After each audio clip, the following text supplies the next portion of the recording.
Hi, Justin here. I haven't made a SOST video since last Thanksgiving, I think, but I need to get back on this. Although I'm not student teaching anymore, I still want to make the SOST videos. If you're brand new to these videos, SOST stands for Scares of Student Teaching, and I think I've had 5 of them so far, so this would be the 6th one, and yeah, I noticed that they seem to be helping some people, so I need to keep making some new ones.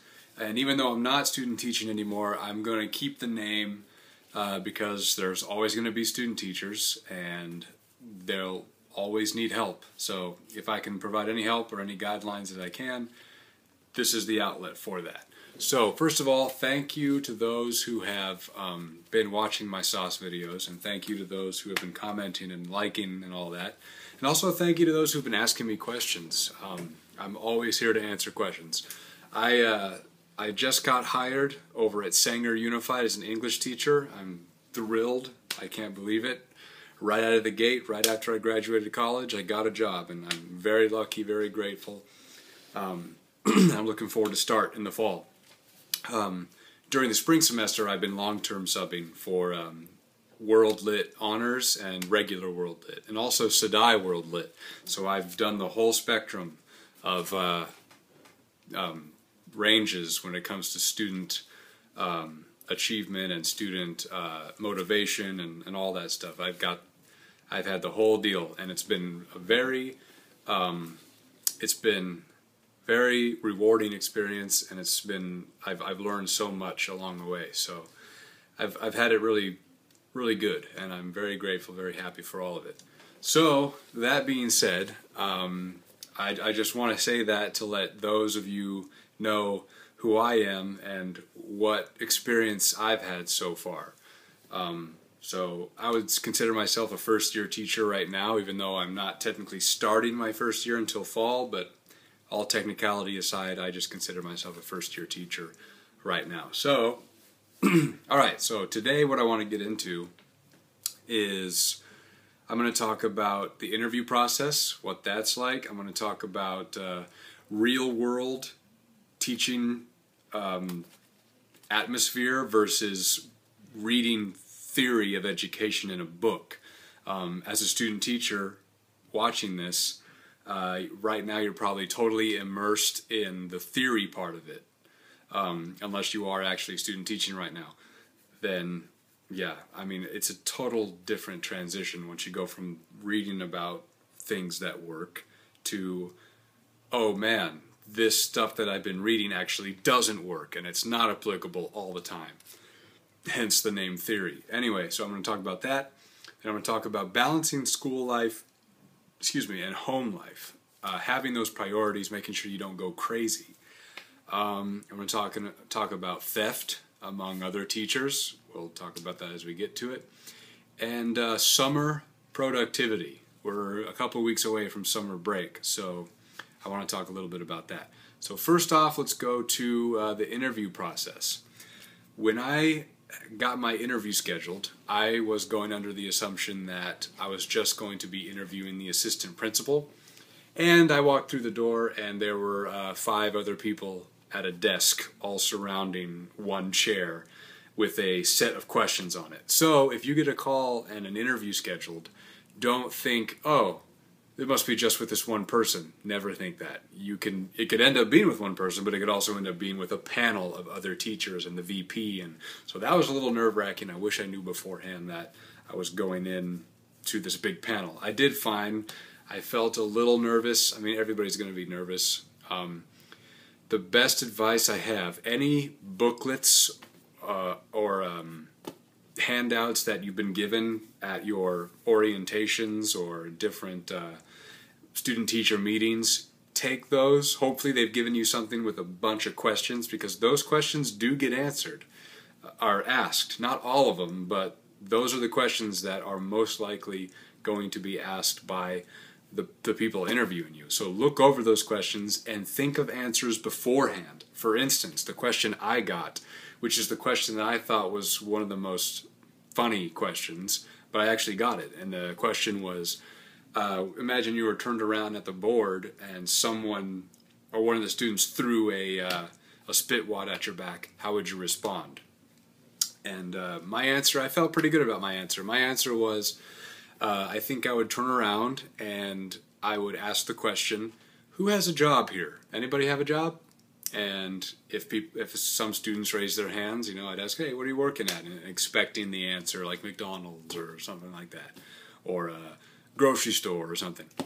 And if they don't have that, just use that as an example anyway. And I'd say, okay, well, imagine if you worked at McDonald's or worked at Save Mart, and I came into your work, and you asked me, what would you like, sir? And I said, oh, I want a Big Mac, and I just threw a spit wad at your face while you were at work.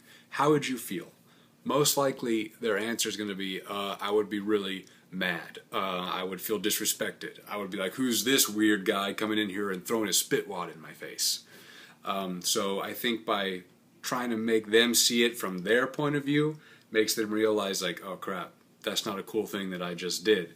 Then I talk about respect and boundaries and who's the authority and blah blah blah, and I think that would establish a good like rule setting moment, and it would also, I think, kind of show the students that you're respectful, because if you're a teacher and that happens to you and you turn around and start yelling, I think you lost the students from the get-go right there.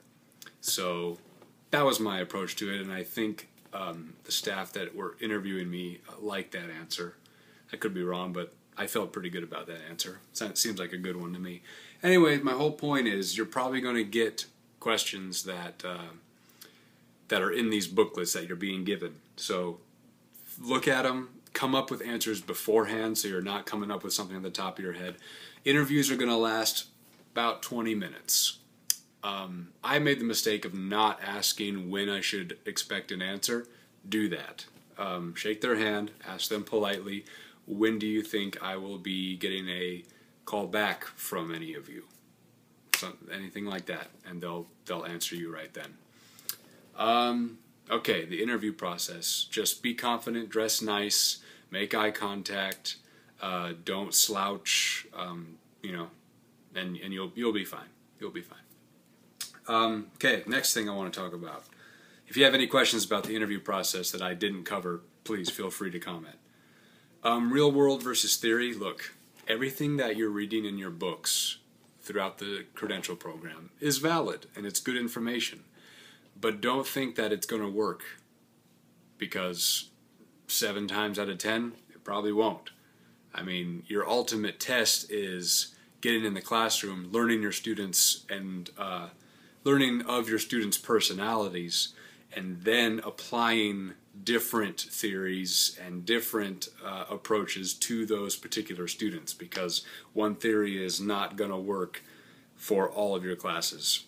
That's just how it is. So be prepared for that. I took some valuable stuff from theory, but most of the time I don't even think about it. I just go in and like, okay, this student prefers to work alone, so I'm going to keep that in mind, blah, blah, blah. Just an example. Just know that the theory stuff, it's not always going to be applicable to your classroom. Let's see. This is very important. School life versus home life. When you go to work, all you focus on is work. You focus on your students. You focus on your lesson planning. You focus on whatever tasks that your department chair needs you to do. You focus on that. When you come home, it's okay every now and then to bring some papers home with you to grade. That's great. Don't do it every day. You will kill yourself. Don't do it every day. Do it maybe twice every couple weeks if you have to. Use your prep. Use time after school. Even though I always feel like, oh, it's 3:05, I got to get out of here. No, you're in work mode. Stay at work. Finish it there. Come home so you don't have to worry about it anymore. And when you come home, do things that take your mind off of teaching, because you're not a teacher anymore when you come home. When you come home, you are you, right? I'm Justin Norris when I come home. I'm not Mr. Norris anymore. When I come home, I like to watch Batman videos. I like to blast Jimmy Eat World. I like to write. I like to read comic books. I like to make videos like this. I like to make sketch comedy, blah, blah, blah, blah, blah. All of that stuff, that's my home life. School life's at school, home life's at home. Keep them balanced, but make sure that your priorities are in line. Don't let them bleed into each other, otherwise you'll stress out and go insane. Theft among other teachers. This is highly advocated by all teachers, and it's still taking me a while to really do it. What I mean is, if you're teaching a unit and the rest of the teachers are doing the same unit, go to their classroom, take their calendar, take their handouts, take their project assignments, look at them, tweak them, make them your own. Don't reinvent the wheel. This is something that my department chair always tells me. Don't reinvent the wheel all the time with assignments and lessons. Otherwise, you'll burn out. Go take other teachers' stuff and adapt it to your own teaching style. And I've been doing that a lot more as the semester's gone on, and man, the stress level has just gone down by me like, oh hey, I like this, but I don't like this little part of it, I'm going to change that, blah, this is now what I'm going to do. It makes it so much easier than opening up a blank thing of Microsoft Word and trying to think of something on your own. I mean, it's very admirable and ambitious of you to do that, and that's a sign of a good teacher, but you want to steal as much as you can because you've already got enough on your plate, right? Right. All right. Last but not least, because we're going on about 11:30, summer productivity. Summer is right around the corner. I've got a week and a half left, and then smooth sailing after that. You don't want to fall into complete, what's the word I'm looking for? Inertia. You don't want to be waking up at 4 o'clock every afternoon all of a sudden and eating ice cream and Cheez-Its all the time, not exercising, not going out, not keeping your mind wheels rotating. Do things that keep you moving, because once you're done with school and all of a sudden you have nothing to do, you kind of go a little crazy. At least I do. So what I do is I work on my book. I love to write. That's what I do. I work on music. I work on sketch videos with my friends.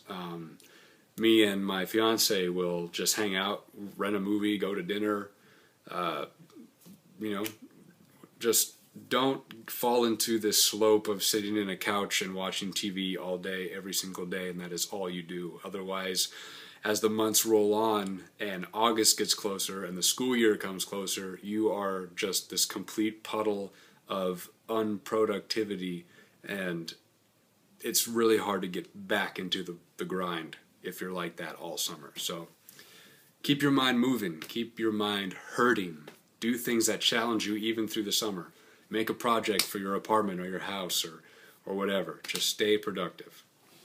Wow, I think this is the longest Scares of Student Teaching video I've ever made, but I'm going to go ahead and call it quits right here. If you have any questions or comments or anything, feel free to respond below and I will get back to you as soon as possible. I check this every day, 5-6 times a day. I check it. So yeah, that's it. This isn't goodbye by any means or any nices. Have fun out there.